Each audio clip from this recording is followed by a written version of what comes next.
সমর, তুমি কিন্তু এইভাবে আর জীবন কাটাতে পারবে না, এই আমি বলে দিলাম। কেন বৌদি, কি হয়েছে? আমি আবার কি করলাম বলো তো? কি করলে মানে? তুমি যে বড় অপরাধ করেছো। এরকম ভাবে আর অবিবাহিত জীবন কতদিন কাটাবে?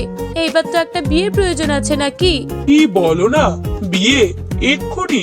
না না না, আমি এক্ষুনি বিয়ে করতে পারবো না। বিয়ে করলে যে জীবনটা শেষ হয়ে যাবে। কি বলছো?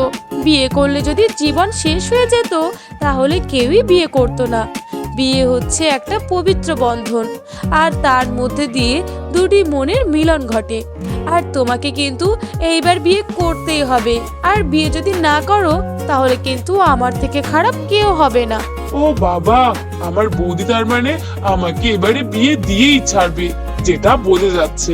হ্যাঁ, তোমাকে তো এবার বিয়ে আমি দিয়েই ছাড়বো।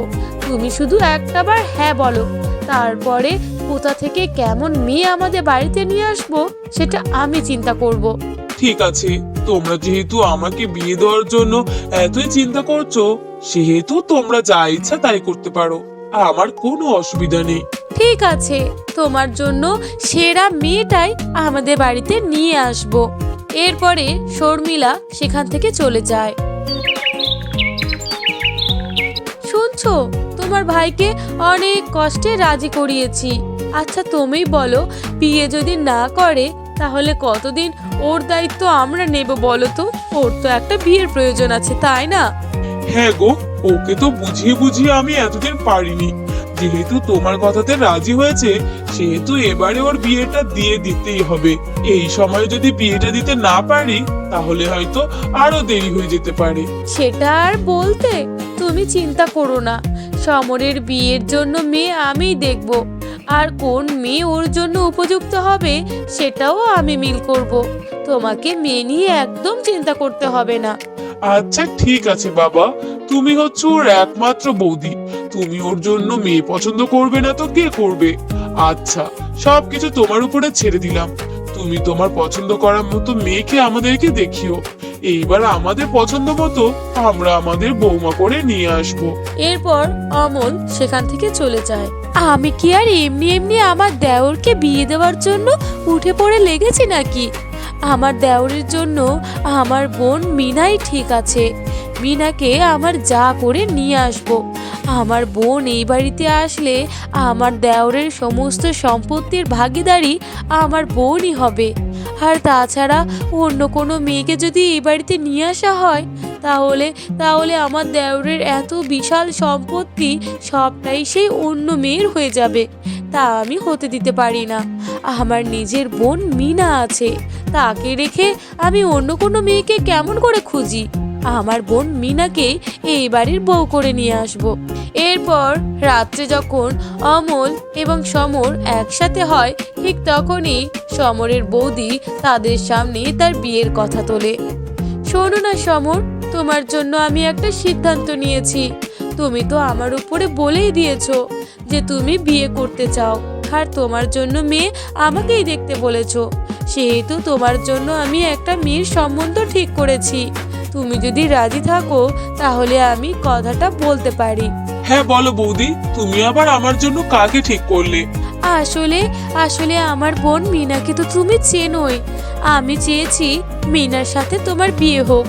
আর তুমি তো জানোই মিনা কত ভালো, নম্র, ভদ্র একটা মেয়ে। আর মিনা যদি এই বাড়ির বউ হয়ে আসে তাহলে দেখবে তুমি অনেক ভালো থাকবে সমর। কি বলছো বৌদি, তোমার বোনের সাথে আমার বিয়ে কিভাবে হয়? কিভাবে হয় মানে? কেন, তুমি কি কোথাও দেখোনি দুই বোন দুই ভাইকে বিয়ে করেছে? ঠিক তেমনই তুমি আমার বোনকে বিয়ে করবে। না না বৌদি, আমার মিনাকে তেমন একটা পছন্দ হয় না। আমি মিনাকে বিয়ে করতেই পারবো না। কি বলছো? আমার বোন এত সুন্দরী একটা মেয়ে, আর তোমার মিনাকে পছন্দ হয় না? সত্যি বলছি বৌদি, আমার মিনাকে তেমন একটা পছন্দ হয় না। আচ্ছা শোনো না, মিনাকে যদি বিয়ে করতে নাই চায় তাহলে তাহলে রূপাকে একটাবার বলে দেখতে পারো। রূপা তো তোমারই বোন, রূপাকে না হয় এই বাড়ির বউ করে নিয়ে আসা হবে। কি বলছো? রূপা হবে এই বাড়ির বউ? কখনো না, আমি রূপাকে এই বাড়ির বউ হতেই দেব না। কেন, এমন করে কেন বলছো? মিনাও তোমার বোন, রূপাও তোমার বোন, তাহলে রূপাকে কেন এবারের বউ হতে তোমার অসুবিধাটা কোথায় বলো তো? কোনো অসুবিধার কথা আমি বলতে পারবো না। আমি যেহেতু না বলেছি সেহেতু না। আমি রূপাকে আমার যা হিসেবে মানতে পারবো না। আমার বোন মিনাকে এবারে বউ করতে চেয়েছি, যাতে সমস্ত সম্পত্তির মালিকানা আমার বোন পায়। কিন্তু কোথা থেকে ওই আপদটাকে আমার দেওরের বউ বানাবো? কখনো না। আমি বেঁচে থাকতে রূপাকে এবারের বউ হতে দেব না। আরে কি ভাবছো বলো তো? তোমাকে তো আমি ভালো পরামর্শই দিয়েছি। রূপাও তো খুব ভালো, কাজে কর্মে রূপে সব দিক থেকে পারদর্শী। রূপাকে একটাবার বলে দেখা যেতে পারে। আসলে দাদা, আমারও সত্যি বলতে মিনার থেকে রূপাকে একটু বেশি পছন্দ হয়। আর সত্যি বলতে রূপা হচ্ছে বৌদির বোন, তাই কখনো মুখ ফুটে আমার মনের কথা বলতে পারিনি। তোমরা যদি রূপাকে আমার জন্য ঠিক করো, তাহলে আমি রূপাকেই বিয়ে করতে রাজি। কিন্তু আমি মিনাকে বিয়ে করতে পারবো না বৌদি। এই তো সব সমস্যার সমাধান। আমার ভাই তার মানে রূপাকে মনে মনে এতদিন ভালোবাসতো, কিন্তু কিন্তু তোমার বোন বলে আমার ভাইটা মুখ ফুটে কোনোদিন কোনো কথা বলতেই পারলো না। যেহেতু আমার ভাই রূপাকে পছন্দ করে, সেহেতু রূপাকে আমাদের বাড়ির বউ করে নিয়ে আসবো। এরপর শর্মিলা মেনে নিতে না চাইলেও তাকে সবার সামনে সম্মতি দিতে রাজি হয়। পরের দিন শর্মিলা তার বাবার বাড়ি যায় আর তার মাকে সমস্ত কথা খুলে বলে। এটা তুই কি বলছিস? তোর দেওরের জন্য আমার মেয়ে মিনাকে তুই ঠিক করতে পারিসনি? তাহলে তুই কেমন দিদি হলি শুনি? তুই আমার মেয়েটাকে এইভাবে ভাসিয়ে রেখে তোর ওই সৎ বোনটাকে তুই যা করবি। কি করব বলো তো মা? আমার বর আর আমার দেওর যে রূপাকেই পছন্দ করেছে, আর আমি তো কোনোভাবেই চাই না রূপা আমার যা হোক। কিন্তু ওদের সামনে আমি বেশি আপত্তি করলে ব্যাপারটা খারাপ হতে পারে মা, তাই আমি আর ওদের সামনে কিছুই বলিনি। না না না, এটা হতে দেওয়া যাবে না। রূপা রূপা ওই বাড়ির বউ হবে।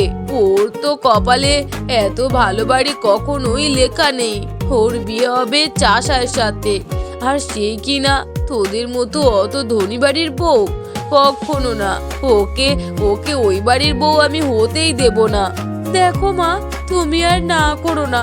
তুমি যদি রাজি না হও, তাহলে আমার বর আর দেওর ওরা তোমাকে খারাপ ভাবতে পারে, কারণ আমি ওখানে সম্মতি দিয়েই দিয়েছি। এইবার যদি তুমি না করো, তাহলে ওরা সত্যিই ভেবে নেবে যে তোমার সৎ মেয়ে, সেই জন্যই তুমি বিয়ে দিতে চাচ্ছ না। আর তুমি ওদের কাছে অনেক খারাপ হয়ে যাবে মা, তুমি আর না করো না। কিন্তু এমনটা কি করে হবে বলতো মা?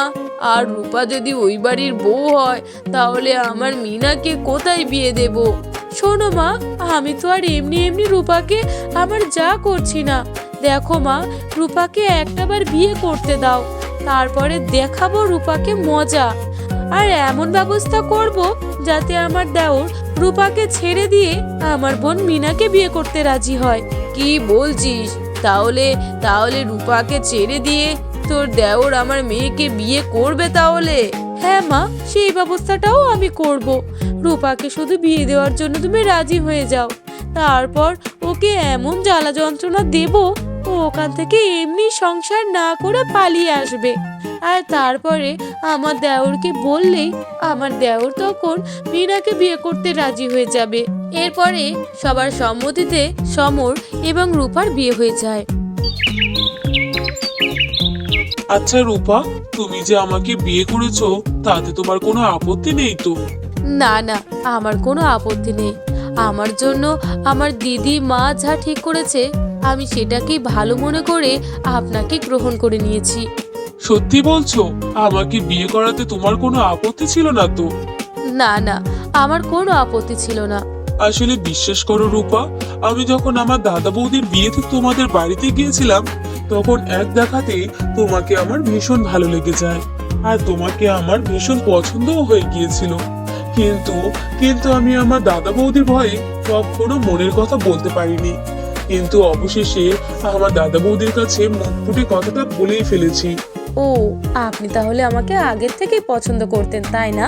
হ্যাঁ, আমি তোমাকে আগে থেকেই পছন্দ করতাম, তাই তো তোমাকে জীবন সঙ্গী বানাতে চেয়েছি। ঠিক আছে, আপনি যেহেতু আমাকে জীবন সঙ্গী বানিয়েছেন, যেহেতু আপনার জীবনের সঙ্গী হয়ে সারা জীবন আমি আপনার সাথে থাকব, পাশে থাকব।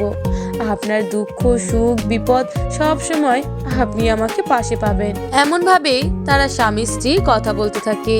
পরের দিন সকালবেলায়, শোন রূপা, এতদিন সংসারটাকে আমি সামলেছি, এবার তুই এসেছিস, তার মানে বাড়ির সমস্ত কাজ কর্ম সংসার সামলানো সব কিন্তু তোকেই করতে হবে।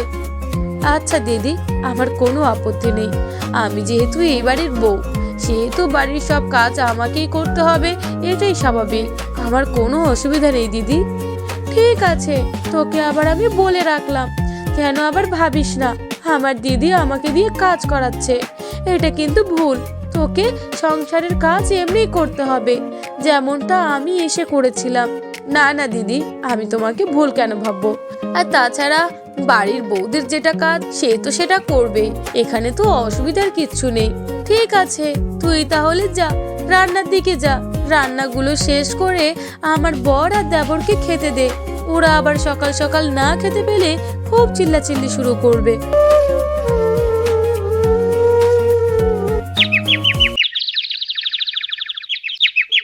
দেখো রূপা, এই গয়নাটা তোমার পছন্দ হয়েছে কিনা?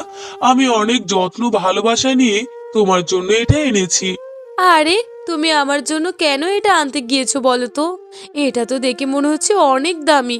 না না, আমি এত দামি হার কখনো পরিনি। তুমি আমার জন্য কেন আনলে বলো তো?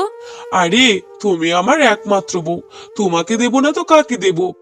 তাই বলে এত দামি? তুমি তো আমার জন্য একটা রাস্তার জিনিস আনলেও আমি খুশি হতাম, এত দামি গহনা না আনলেও পারতে। শোনো, আমি আমার বউকে শেষ পর্যন্ত কিনা রাস্তার জিনিস দেব? তুমি এটা কেমন করে ভাবলে বলো তো? আমার বউ পরবে সব থেকে দামি দামি গহনা, দামি দামি শাড়ি, আর তুমি কিনা শেষ পর্যন্ত রাস্তার জিনিস পরতে চাও? আসলে এমন দামি শাড়ি গহনা তো কখনো পাইনি, তাই আর কি। দেখো, এতদিন পাওনি, কিন্তু এখন আমি তোমার স্বামী, সেহেতু আমি তোমাকে এখন রানীর মতো করে রাখবো, আর তোমাকেও রাজার রানী হয়ে থাকতে হবে। আমি যখন যেমনটা তোমাকে এনে দেব, তখন তুমি তেমনটাই নিয়ে নেবে, ঠিক আছে? আচ্ছা ঠিক আছে, আমি আর কোনো আপত্তি করব না। তোমার যা ভালো মনে হয় তুমি তাই করো। ঠিক তাদের স্বামী স্ত্রীর এই কথোপকথন বাইরে থেকে শর্মিলা দেখে এবং বলতে থাকে, এটা কি করে সম্ভব? এত দামি গহনা শেষ পর্যন্ত কিনা ওই হতচ্ছাড়ি পাবে? আমার বর তো এখনো পর্যন্ত আমাকে এত দামি গহনা গিফটই করেনি, আর ওই রূপা দুদিন আসতে না আসতে ওর বরের থেকে এত দামি দামি গহনা শাড়ি পাবে? না না না, এটা আমি কেমন করে মেনে নেব? আমি তো মেনে নিতেই পারছি না। আর আজ যদি আমার বোন মিনা আমার ছোট যা হতো, তাহলে এই সমস্ত কিছু আমার বোন পেত, আর আমার বোন পাওয়া মানে আমারও পাওয়া। না না না, সব কিছু ভেস্তে গেল।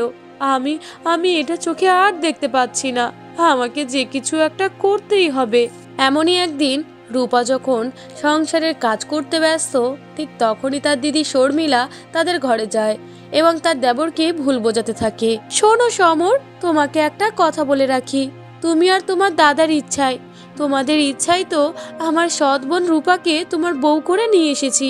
কিন্তু কিন্তু আমার বোন যে তোমার জন্য এতটাই খারাপ হবে আমি তো একবারও ভাবিনি সমর। কেন বৌদি, কি হয়েছে? রূপা আবার কি বললো? আসলে রূপা বলছিল যে তোমাকে বিয়ে করে ওর জীবন সার্থক হয়ে গেছে। ও তো আসলে এত এত দামি গহনা কখনো চোখে পায়নি। আর তাছাড়া তুমি ওকে এত এত দামি গহনা, দামি শাড়ি দিচ্ছ, আর সেগুলোর জন্যই ও তোমাকে বিয়ে করেছে। আরে বৌদি, ও আমাকে ওগুলোর জন্য বিয়ে করেছে তো কি হয়েছে? আমি তো ওর স্বামী, আমি তো ওকে এমনিতেই ওগুলো দেব। আর তাছাড়া ও তো খারাপ কিছু বলেনি। না না সমর, তুমি তো এখনো পুরো কথাটা শুনলেই না। আর কি কি বলেছে সেটা তো শোনো। আচ্ছা বলো, রূপা আর কি বলেছে? আসলে রূপা বলল ওই সমস্ত দামি গহনাগুলোকে ও খুব শীঘ্রই বিক্রি করে ওর পুরনো ভালোবাসা মানুষের কাছে পাঠিয়ে দেবে। রূপা আমার দেওয়া গহনা শাড়ি বিক্রি করে সেই টাকা ওর ভালোবাসা মানুষের কাছে পাঠাবে? আর তাছাড়া ওর যে ভালোবাসার মানুষ আছে, এ কথা তো তুমি আমাকে বলনি। কি করে বলবো বলো তো? রূপাকে যে তোমরা এতটাই পছন্দ করেছো, যে ওকে ছাড়া আমার বোন মিনাকে চোখেই পড়লো না। তুমি যদি আমার বোন মিনাকে পছন্দ করতে তাহলে তোমার জীবন কত সুখের হতো। আর শেষ পর্যন্ত কিনা ওই আমার সৎ বোন রূপাকে বিয়ে করলে। দেখবে সমর, তোমার জীবনটা একেবারে কালো করে ফেলবে। কি বলছো বৌদি? আমি তো এটা জানতামই না রূপার যে পিছনে ভালোবাসার মানুষ আছে।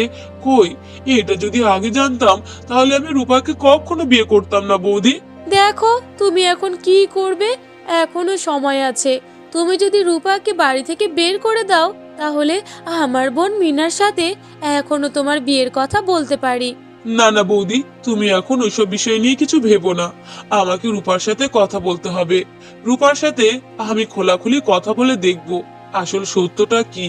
দেখো, রূপা কিন্তু অস্বীকার করবে, তুমি কিন্তু ওর কথাতে একটুও বিশ্বাস করবে না। আর আমি যে তোমাকে কথাগুলো বলেছি এগুলোও কিন্তু তুমি বলবে না। আচ্ছা ঠিক আছে বৌদি, তুমি এখন আসো।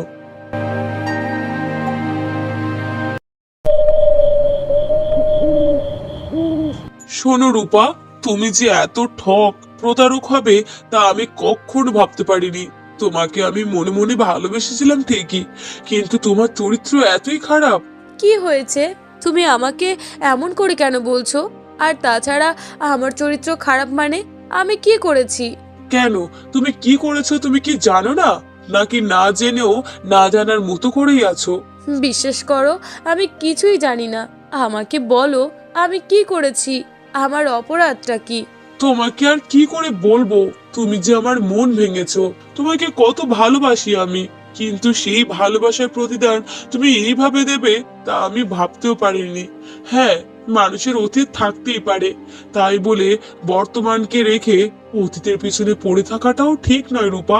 কি বলছো বলো তো? তুমি যদি আমাকে খোলাখুলি না বলো তাহলে আমি কেমন করে বুঝবো তুমি আমাকে কি বলতে চাইছো? আসলে রূপা, আমি তো ভাবতেই পারছি না আমি তোমাকে ভালোবেসে কত দামি গহনা উপহার দিই, শেষ পর্যন্ত কি না তুমি আমার দামি গহনা শাড়ি বিক্রি করে তুমি তোমার ভালোবাসার মানুষকে দিতে চাও। কি বলছো কি তুমি? আমার আমার ভালোবাসার মানুষ? কোথা থেকে এলো আমার ভালোবাসার মানুষ? কেন, তোমার কি ভালোবাসার মানুষ নেই, নাকি তুমি আমার সাথে মিথ্যা কথা বলছো? বিশ্বাস করো, আমি তোমাকে কোনো মিথ্যা কথা বলছি না। আমার সত্যিই কোনো ভালোবাসার মানুষ নেই। আমার যদি জীবনে কোনো ভালোবাসার মানুষ থেকেই থাকে সেটা হলে তুমি। আমাদের বিয়ের পর থেকে আমি শুধুমাত্র তোমার প্রতি মন দিয়েছি, তাছাড়া আর কাউকে না। কি বলছো তুমি? তাহলে তাহলে আমি যা কিছু শুনলাম তা কি ভুল? হ্যাঁ, তুমি যা কিছু শুনেছো তা সম্পূর্ণ ভুল। তোমার যদি বিশ্বাস না হয় তাহলে তোমার দেওয়া সমস্ত উপহার আমি তোমাকে দেখাতে পারি। আমি তোমাকে বিশ্বাস করাতে পারি যে আমি তোমার কোনো জিনিসই কখনো বিক্রি করিনি। আর ভালোবাসার মানুষের কথা তো দূরে, আমি তো বাড়ি থেকে কোথাও যাই না। তাহলে তাহলে আমাকে কি সব ভুল বোঝানো হলো? কি হলো? তুমি কি ভাবছো? তুমি তো এখন আমাকে কিছুই বললে না। তোমাকে এসব কথা কে বলেছে? না রূপা, আমাকে কেউ কিচ্ছু বলেনি। পরের দিন সমর এবং রূপা তার দাদা বৌদির ঘরে আসে। আচ্ছা বৌদি, তুমি কি লাভ পেলে বলো তো আমাদের স্বামী স্ত্রীর মধ্যে অশান্তি তৈরি করে? কেন সমর, কি হয়েছে বলো তো? তুমি এমন করে কেন কথা বলছো? এমন করে বলবো না তো কেমন করে বলবো? রূপাকে আমি কত ভালোবাসি, কিন্তু কিন্তু তুমি রূপার নামে এমন মিথ্যে কথা কেন বললে বৌদি? মানে আমি রূপার নামে কি মিথ্যে কথা বললাম? আর তুমি কিসের কথা বলছো? কেন বৌদি, তুমি কি ভুলে গেলে? তুমি যে আমাকে রূপার নামে কত কিছুই বললে, আর সেগুলো এক নিমেষে ভুলেও যেতে পারলে। ও, ওই কথাগুলো? কেন, আমি তো যা বলেছি তা ঠিকই বলেছি। দিদি, তুমি কেন আমার নামে এত মিথ্যে কথা বলেছো বলো তো? আমি তো কখনো এমন কাজ করিনি। আর তুমি তুমি শেষ পর্যন্ত কি না আমাদের সংসারে এমন অশান্তি তৈরি করে দিতে পারলে দিদি। বেশ করেছি, তোদের সংসারে আমি চাই অশান্তি তৈরি হোক। অশান্তি যদি না হয় আর আর সমর যদি তোকে বাড়ি থেকে বের না করে দেয় তাহলে আমার বোন মিনা যে এই বাড়িতে আসতেই পারবে না। কি বলছো দিদি? তুমি তো আমারই দিদি। আমাদের মা এক না হলেও আমাদের বাবা এক। তাহলে তুমি কেমন করে পারলে দিদি আমাদের স্বামী স্ত্রীর মধ্যে অশান্তি তৈরি করে মেজো দিদিকে এই বাড়িতে বউ করে আনতে? দেখ, তোর থেকে আমার বেশি আপন হলো আমার বোন মিনা। তাই আমি চেয়েছি তোকে এই বাড়ি থেকে বের করে মিনাকে এই বাড়িতে নিয়ে আসতে। বৌদি, তুমি একদম ভুল কথা বলছো। তুমি যতই মিনাকে এ বাড়ির বউ করে আনতে চাও না কেন, যেহেতু জীবন সঙ্গী আমার হবে, সেহেতু আমার সিদ্ধান্তটাও অনেক গুরুত্বপূর্ণ। আমি মিনাকে কখনোই পছন্দ করিনি। আমি যদি ভালোবেসে থাকি তাহলে আমি রূপাকেই ভালোবাসি, আর তাছাড়া কাউকে জীবন সঙ্গী বানাতে পারবো না বৌদি। বলো না দিদি, তুমি কি লাভ পেলে? শুধুমাত্র কি মেজ দিদিকে এই বাড়ির বউ করে আনার জন্য, নাকি তার পিছনে অন্য কোনো কারণ আছে? তাহলে শোন, আমি আমি আর মেনে নিতে পারছিলাম না। আসলে আসলে সমর যে তোকে এত এত দামি গহনা শাড়ি দেয়, সেটা আমি আর মেনে নিতে পারিনি। আমি জানি তুই আমার সৎ বোন। যদি তুই আমার নিজের বোন হতিস, তাহলে তুই তোর গহনা শাড়ি থেকে আমাকে কিছু নিশ্চয়ই দিতিস। আজ যদি আমার বোন মিনা থাকতো, তাহলে সবকিছু আমরা দুই বোন ভোগ করতে পারতাম। আরে বৌদি, তোমার যে এইসব শাড়ি গহনার প্রতি আশা আছে, লোভ আছে, সেটা তো তুমি আমাকেই বলতে পারতে। আমি তোমাকে উপহার দিতাম। তাই বলে তুমি আমাদের স্বামী স্ত্রীর মধ্যে এমন অশান্তি লাগাতে পারলে বৌদি? সত্যি দিদি, তুমি যদি আমাকে একটাবার মুখ ফুটে বলতে, তাহলে আমার সব কিছুই তোমাকে দিয়ে দিতে পারতাম। তাই বলে তুমি তোমার দেওরকে এমন মিথ্যা কথা নাও বলতে পারতে দিদি। আসলে আসলে আমার ভুল হয়ে গেছে। এমন ভুল আর কখনো হবে না। আমাকে ক্ষমা করে দে। বৌদি, আমি তোমাকে অনেক ভালোবাসি। আমি তোমাকে নিজের দিদির মতো ভাবি। তোমার যদি তোমার বোনের মতো এমন শাড়ি গহনার প্রতি আশা থাকে, তুমি তো আমাকে মুখ ফুটে বলতে পারতে বৌদি। তাহলে তোমার বোনকেও যা দিতাম, আমি তোমাকেও তাই দিতাম। আসলে আমাকে ক্ষমা করে দাও সমর। আমি লোভে পড়ে এমনটা করেছি। আমি আমি আমার বোনকে এই বাড়িতে বউ করে আনতে চেয়েছি, শুধুমাত্র তোমার দেওয়া দামি গহনা এবং শাড়ি পাওয়ার লোভে। আর শেষ পর্যন্ত কিনা এমনটা হয়ে যাবে ভাবতে পারিনি। আমাকে ক্ষমা করে দাও সমর। আর বোন রূপা, আমাকে ক্ষমা করে দিস।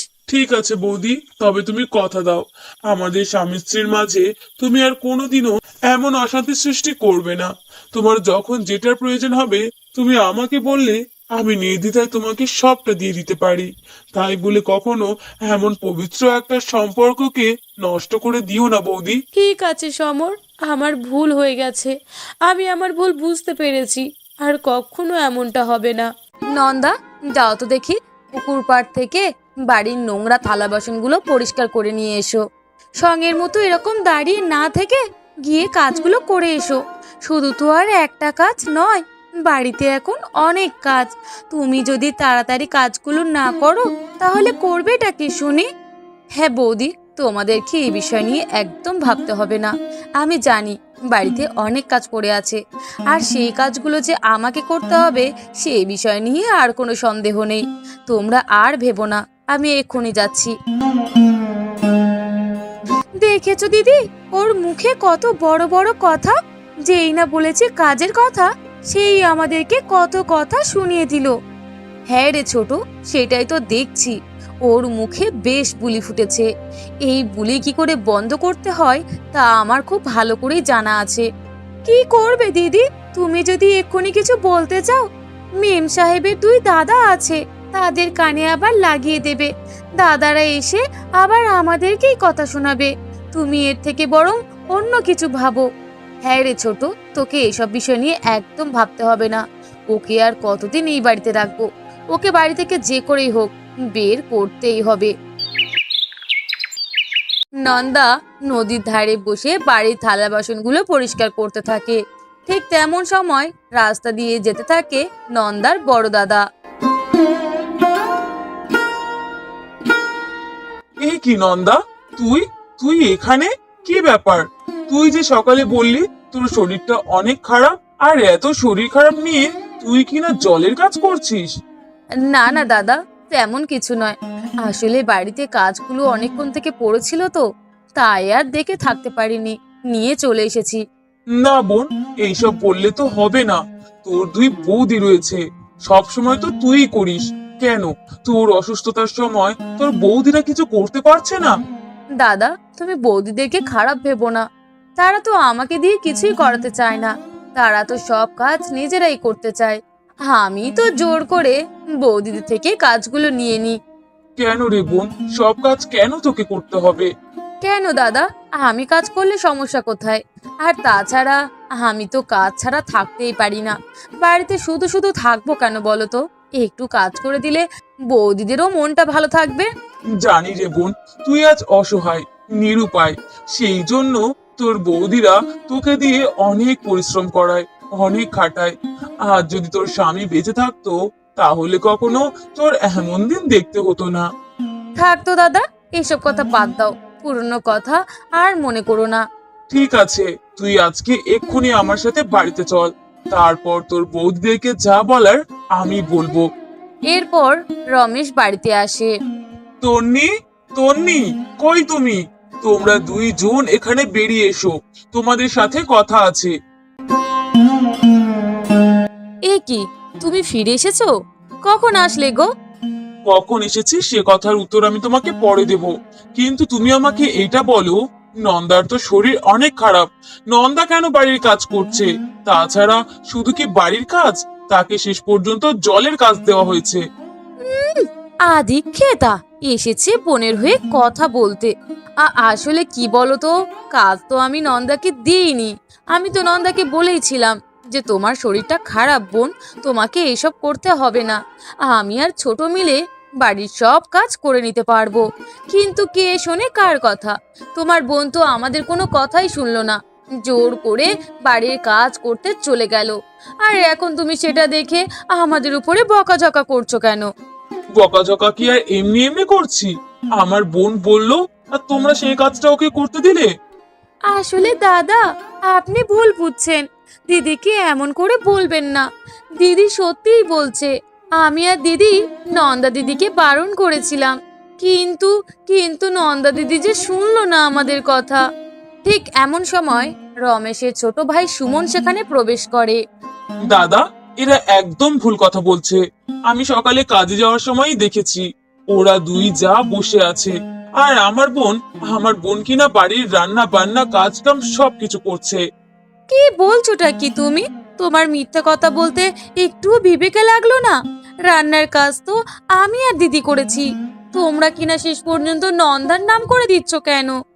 হ্যাঁ সুমন, তুমি তো ভুল কথা বলছো। কাজ তো আমি আর ছোট মিলে করেছি, নন্দা কেন করতে যাবে? না বৌদি, আমার বোন একলাই কাজ করছিল। আর তাছাড়া তোমরা যদি পাশে বসে তার সাথে দুটো কাজ করে দিতে, তা না হলে মনে বলতে পারতাম যে না, তোমরা কিছু হোক না হোক কাজ তো করেছো। কিন্তু কিন্তু তোমরা কিছুই করো না, সব কাজ আমার বোনকেই করতে হয়। আচ্ছা থামো দাদা, তোমরা থেমে যাও। তোমরা কেন সামান্য বিষয় নিয়ে এমন করছো বলো তো? আমার তো তেমন কিছু হয়নি, ওই একটু সামান্য জ্বর। এইসব নিয়ে তোমরা আর ভাবনা চিন্তা করো না তো। চলো, তোমরা দুইজন বাইরে থেকে এসেছো, তোমরা বরং একটু ফ্রেশ হয়ে নাও। এরপর যে যে যার ঘরে চলে যায়। দেখেছো দিদি, কেমন করে দুই দাদার কানে লাগিয়ে দিয়ে আর শেষ পর্যন্ত ভালো সাজলো? এমন নাটক দেখলে আমার গা একেবারে হি হি করে ওঠে। শুধু কি তোর, গা তো আমারও জ্বলে। কিন্তু কি করব, ওকে তো আর বাড়ি থেকে বের করতে পারছি না। বের করার যদি একটা সামান্য উপায় পেতাম, তাও না হয় সেই উপায়টাকে কাজে লাগাতাম। কিন্তু চোখের সামনে যে কোনো উপায়ই খোলা নেই। হ্যাঁ দিদি, সেটাই তো। আমিও তো সেই চিন্তাতেই আছি, কবে যে ওই বিধবাটাকে এই বাড়ি থেকে বের করব, আর কবে যে আমরা শান্তিতে থাকবো, সেটা নিয়েই আমাদের যত ভাবনা। এমন ভাবে তারা দুই যা যুক্তি করতে থাকে কেমন ভাবে নন্দাকে বাড়ি থেকে বের করা যায়। পরের দিন নন্দার দুই দাদা নন্দার কাছে আসে। শোন বোন, কালকে আমরা রওনা দিচ্ছি। আমাদের শহরে কাজ আছে। আর তোকে বলে রাখছি বোন, বাড়ির কোনো কাজ তুই করবি না যতক্ষণ না নিজের শরীরটা ভালো হচ্ছে। হ্যাঁ বোন, তোকেও আমি বলে রাখছি, যতই তোর বৌদিরা তোকে দিয়ে কাজ করানোর চেষ্টা করুক না কেন, তুই কিন্তু কোনো কাজ করবি না। এইটা তোর দাদাদের আদেশ। কেন দাদা, তোমরা এমন করে কেন বলছো?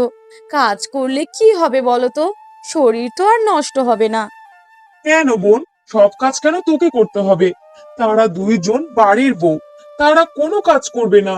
আর তুই তুই আমাদের বোন, আর যত সব কাজ তোকেই কেন করতে হবে? তারা তাহলে এই বাড়ির বউ কেন হয়েছে বলতো? উফ দাদা, তোমরা এইসব বিষয় নিয়ে কেন ভাবছো? তোমরা এইসব নিয়ে ভেবো না তো। কাল যেহেতু তোমাদেরকে শহরে যেতে হবে, তোমরা বরং সেই সব নিয়ে ভাবো। আমাকে নিয়ে তোমরা ভেবো না দাদা। দেখ বোন, তুই যাই বলিস না কেন, আমি তোকে আদেশ দিয়ে যাচ্ছি, আমরা চলে যাওয়ার পরে তোর বৌদিদের কোনো কথাই তুই শুনবি না। তারপরে তারপরে এসে আমাদের যা করার আমরা করব। এরপর নন্দার দুই দাদা এ কথা বলে ঘর থেকে বেরিয়ে যায়। পরের দিন সকালবেলা শোনো তন্নি আর মিতু, দুজনকে বলে রাখছি, আমরা শহরে চলে যাচ্ছি। 2 দিন আমরা আসতে পারবো না। এর মধ্যে আমার বোনের অনেকটা শরীর খারাপ। তোমরা চেষ্টা করবে এই শরীর খারাপ অবস্থায় তোমরা একটু বাড়ির কাজগুলোকে গুছিয়ে করে নেওয়ার। আমার বোনের উপরে কোনো রকম কোনো কাজের চাপ তোমরা দেবে না। কি বলছো বলো তো? তোমরা কি ভাবো আমরা দুইজন কি সব সময় তোমার বোনকে দিয়ে খাটাই, পরিশ্রম করাই? না না, তুমি ভুল ভাবছো। আমরা আমরা কখনো তোমার বোনের সাথে এমনটা করি না। সে তো আমাদের জানা আছে, তোমরা কি করতে পারো আর কি করতে পারো না। সে যাই হোক দাদা, আর যে কথা বলার আছে সেটা বলে ফেলতো। হ্যাঁ শোনো তন্নি, আমার বোনের শরীরটা খারাপ। তোমরা চেষ্টা করবে আজকের মধ্যে আমার বোনকে একটু ডাক্তারখানা থেকে ঘুরিয়ে নিয়ে আসতে। বোনের শরীরে যদি ওষুধ না পড়ে তাহলে আমার বোনের সুস্থ হতে যে অনেক সময় লাগবে। হ্যাঁ হ্যাঁ, ঠিক আছে। এইসব বিষয় নিয়ে তোমাদেরকে আর চিন্তা করতে হবে না। আমরা দুইজন ঠিকঠাক মতো তোমার বোনকে ডাক্তার দেখিয়ে ওষুধ খাইয়ে দেব। তোমরা শুধু শুধুই অযথা চিন্তা করো। এরপর নন্দার দুই দাদা শহরে কাজের উদ্দেশ্যে বেরিয়ে পড়ে। দেখেছো দিদি, দুই দাদার কত চিন্তা। তারা সব সময় ভাবে আমরাই নাকি তার বোনকে দিয়ে সব সময় খাটাই, পরিশ্রম করায়। তাই তো দেখলাম বোনের প্রতি কত আদিক্ষেতা। আমার তো মন চাইছে ওষুধ কেন, হাতে যদি বিষ পেতাম, বিষ খাইয়ে ওই অভাগীটাকে মেরে ফেলতাম। কিন্তু সেই কপাল তো আর নেই। এই কাজ যদি করতে পারতাম তাহলে কবেই যে মনে শান্তি পেতাম তার কোনো ঠিক নেই। চল ছোট, আমাদের এখানে কোনো কাজ নেই, আমরা বরং যাই। পরের দিন নন্দাদের বাড়ির সামনে দিয়ে যাচ্ছিল নন্দার পুরানো এক বন্ধু। তখনই দেখা হয়ে যায় নন্দার সাথে। এ কি নন্দা, কেমন আছিস তুই? হ্যাঁ, আমি তো ভালো আছি। তুই তুই কেমন আছিস? হ্যাঁ, ভালো আছি। কিন্তু এটা আমি কি দেখছি? সত্যি কি? হ্যাঁ, তুই যা দেখছিস তা একদম সঠিক। কিভাবে হলো এমনটা? শোন, এইসব কথা আমি আর মনে করতে চাই না। একে আমার মনের মধ্যে অনেক কষ্ট, তার উপরে যদি পুরনো কথা মনে করতে চাই তাহলে হয়তো আমার বুকটা ফেটেই যাবে। আচ্ছা থাক নন্দা, তোকে আর এসব নিয়ে একদম চিন্তা করতে হবে না। যা হওয়ার হয়ে গেছে। এখন নিজের জীবনটাকে সুন্দরভাবে এগিয়ে নিয়ে যাওয়ার চেষ্টা কর। নিজেকে ভালো রাখ। হ্যাঁ রে, নিজেকে তো ভালো রাখার অনেক করে চেষ্টা করছি। নিজেকে যদি নিজে ভালোই না বাঁচতে পারি, তা না হলে যে এই সমাজে আমার নিজেরই কোনো দাম থাকবে না। এমন ভাবেই নন্দা এবং তার বন্ধু রূপম কথা বলতে থাকে। তখনই দেখতে পায় নন্দার দুই বৌদি। দেখেছো কাণ্ড? দিদি, এটা কি দেখছি? এটা কি সত্য? ও কিনা বিধবা, ও আবার কথা বলছে পরপুরুষের সাথে। হ্যাঁ রে ছোট, আমিও তো তাই দেখছি। কি ব্যাপার বলতো, এই ছেলেটা কে? তা তো জানি না দিদি, কিন্তু আমার মনে হয় এইটা হয়তো আমাদের জন্য অনেক একটা সুবর্ণ সুযোগ। ছোট, তুই কি বলছিস সেটা আমি বুঝতে ঠিকই পেরেছি।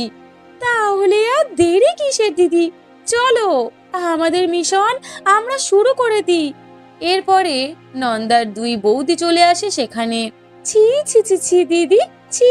তুমি তুমি শেষ পর্যন্ত এমন কাজ করবে তা কখনো আমরা ভাবতে পারিনি। ছি দিদি, ছি।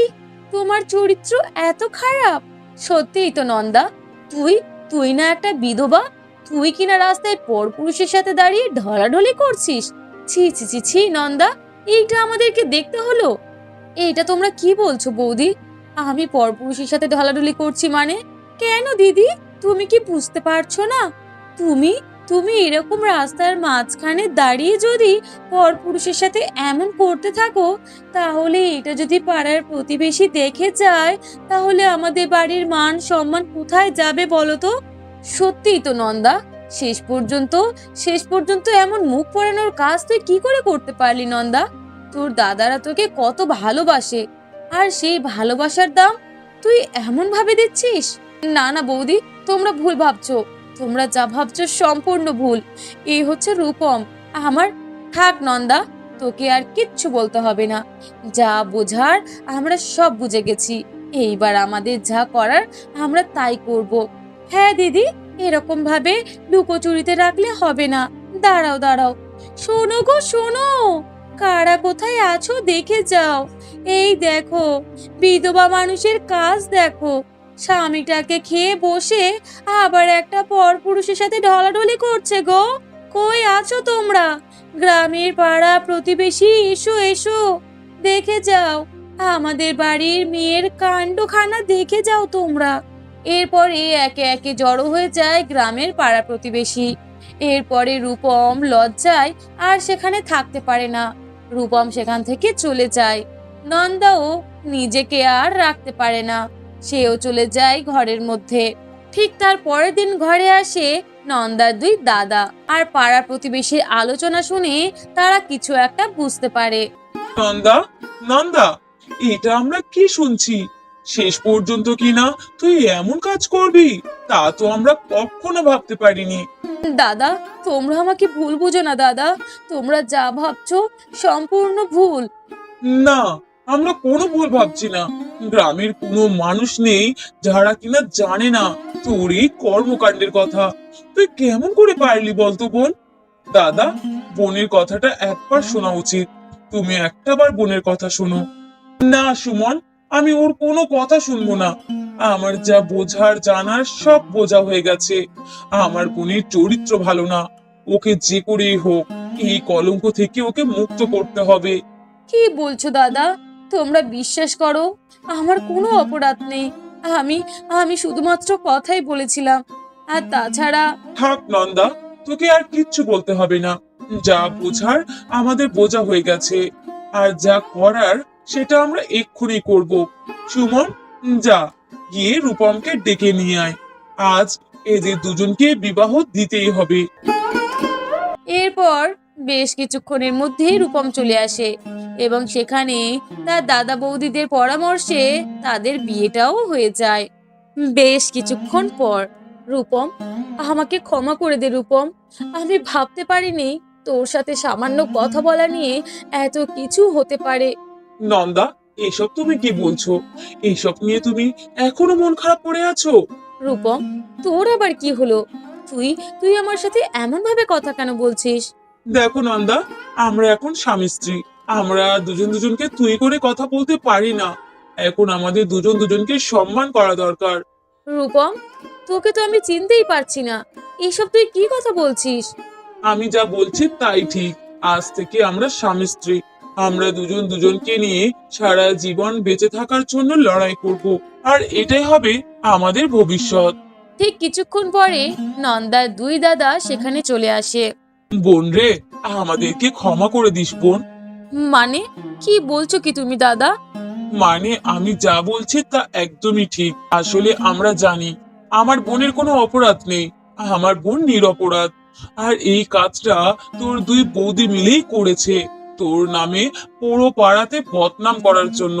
কিন্তু আমরা তো তোর দাদা, আমরা তো কখনো তোর খারাপ চাইবো না। আর তাছাড়া রূপম তোকে অনেক আগের থেকেই পছন্দ করে, তাই আমরা এই সুযোগটা আর ছাড়তে পারলাম না। তোকে একটা নতুন সংসার দিতে পারলাম, তোর জীবন সঙ্গীকে তোর হাতে তুলে দিতে পারলাম। দাদা, তার মানে তার মানে তোমরা ইচ্ছা করে আমার সাথে রূপমের বিয়ে দিয়েছো? হ্যাঁ রে নন্দা, রূপম তোকে অনেক ভালোবাসে। আর এর আগে রূপম নিজেই আমাকে বলেছিল যে ও তোকে বিয়ে করতে চায়। এরপর যখন তোদের দুজনের এমন একটা ঘটনা ঘটলো, তখন এই সুযোগটাকে আমি আর ছাড়লাম না। তোদের দুজনের বিয়ের ব্যবস্থাটাও করে ফেলেছি। দাদা, তোমরা তোমরা এমনটা ইচ্ছা করে করেছো? আর আমার মন ভীষণ খারাপ। আমি তো ভেবেছি তোমরা হয়তো সত্যিই আমাকে ভুল বুঝেছো। আমাকে ভুল বুঝেই আমার সাথে তোমরা এমনটা করেছো। না রে বোন, তোর সাথে আমরা কখনো এমনটা করতে পারি না। তুই অসহায়, তোর কপাল মন্দ, তাই তো তোকে কখনো কষ্ট দিয়ে কথাই বলি না। তাহলে তোকে কেমন করে ভুল বুঝবো বলতো বোন? দাদা, তোমরা আমাকে আশীর্বাদ করো যেন আমি সারা জীবন সুখে শান্তিতে সংসার করতে পারি। হ্যাঁ রে বোন, তোর মাথার উপরে সব সময় তোর দুই দাদার আশীর্বাদ থাকবে। তুই ভালো থাকবি, সুখী জীবন পাবি। এরপরে নন্দার দুই দাদা ঘর থেকে বেরিয়ে যায়। অন্যদিকে, তুমি কি একটা কথা ভেবে দেখেছো দিদি? দিদি তো বিয়ে হয়ে গেল, তাহলে কাল থেকে বাড়ির কাজগুলো কে করবে বলো তো? কেন ছোট, বাড়ির কাজগুলো কে আর করবে? বাড়ির কাজগুলো তুই করবি। কেন দিদি, বাড়ির কাজ আমি কেন করব? কেন মানে, তুই ছোট, বাড়ির কাজ তো তোকেই করতে হবে।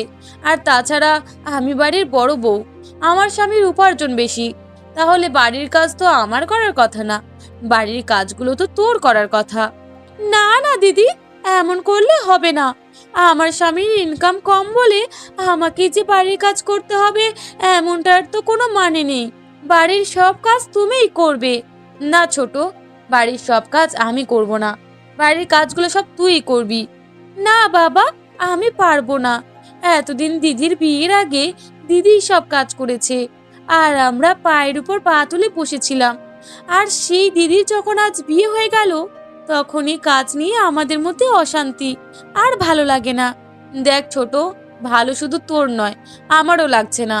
ভেবেছিলাম ওই আপুতটাকে বিয়ে দিয়ে বাড়ি থেকে বের করলে হয়তো আমাদের কাঁধ থেকে অনেক বোঝা নেমে যাবে, কিন্তু ও বেরিয়ে যাওয়ার পরে যে আমাদের সংসারটা এমনভাবে ভেঙে যাবে তা আমরা বুঝতে পারিনি। বাড়ির সব কিছু এখন আমাদের দায়িত্বে। হ্যাঁ দিদি, এখন তো তাই ভাবছি। এখন তাহলে কি করা যায় বলো তো? কি আর করবি, যেহেতু নন্দা নেই সেহেতু বাড়ির কাজগুলো তুই করবি। না না দিদি, তাহলে এক কাজ করো, বাড়ির কাজগুলো বরং তুমিই করো, আমি চললাম আমার বাপের বাড়ি। এই বলে ছোট বউ সেখান থেকে চলে যায়। বাইরে থেকে নন্দার দুই দাদা এমন কথোপকথন শুনে বেশ খুশি হয়। দেখেছিস ভাই, মজা কাকে বলে? হ্যাঁ দাদা, এইবার তো হাড়ে হাড়ে টের পাবে। আমাদের বোনকে দিয়ে এত খাটানো, এত পরিশ্রম করা, এইবার বুঝুক মজা। আমাদের বোনকে বাড়ি থেকে বের করে দেওয়ার জন্য তো উঠে পড়ে লেগেছিল। ঠিকই বলেছিস রে, এখন দেখা যাক কতদিন ওরা এমন ভাবে থাকতে পারে।